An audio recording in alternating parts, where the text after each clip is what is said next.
جنۍ چې یو هلک سره په مینه باندې واده کړی دی په ډېر بې دردۍ سره ووژل شوې ده. دا واقعه چې په 400 کې مخې ته راغلې ده. دغه هلک دا جنۍ ولې وژلې؟ د واده په شپه باندې دې جنۍ سره داسې څه کار کړی و چې جنۍ ووژله؟ تاسو به دا ټول تفصیل په دې ویډیو کې وګورئ. قدرمنو دوستانو، ویل کېږي چې د دې جنۍ او د هلک یو هفته مخکې واده شوی و. د واده نه پس دوی تقریبا دغه هفته په خوشحالۍ تېره کړه، خو एकदम پکې دغه مړی وشو. دغه هلک لا تر اوسه پورې پټ دی، ورک دی. تر اوسه پورې دا معلومات نه کېږي چې ولې او په کومه خبره باندې دا جنۍ وژلې ده. د دې جنۍ مور خپلو خبرو کې ویل چې موږ کله دا جنۍ ورکړه نو دوی موږ ته ډېر په سپک نظر باندې کتل، ځکه چې ویل یې کله موږ ومې ته ورغلو نو په هغه دوران کې هم دوی موږ ته په ډېر سپک نظر باندې کتل، او چې کله موږ دا رشته وکړله نو د هغې نه یو هفته پس دا جنۍ ووژل شوه. او وایي چې دوی به موږ کله دا جنۍ هم نه راپرېښودله، خو چې کله مړه شوله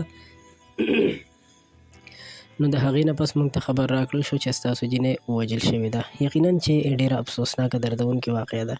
د ظلم انتها شوې ده. سخته سزا داسې خلکو ته ورکول پکار دي چې د نورو خلکو کورونه برباد نه کړي. ستاسو نظر اخیستل ضروري ګڼم. خپل نظر راسره شریک کړئ. زموږ چینل سبسکرایب کول مو هیر نشي. مننه. بریالي اوسئ.